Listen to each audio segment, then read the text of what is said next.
मुंबईच्या माझ्या सर्व हिंदू समाजाने विचार केला पाहिजे।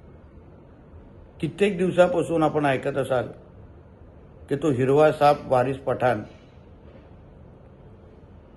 धमक्या देतोय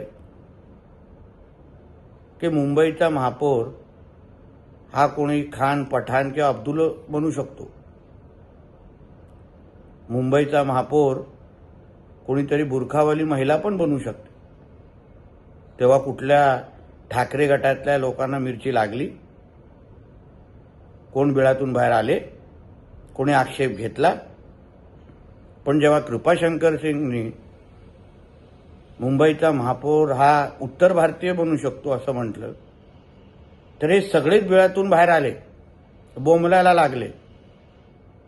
जेणे काय हिंदूंमध्ये फूट पाडण्याची सुपारीच ह्या लोकांनी घेतलेली दिसते।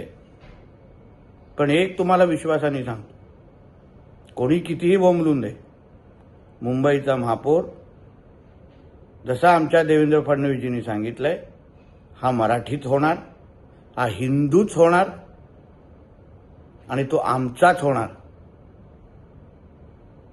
हर हर महादेव आणि मुंबई लव महादेवच।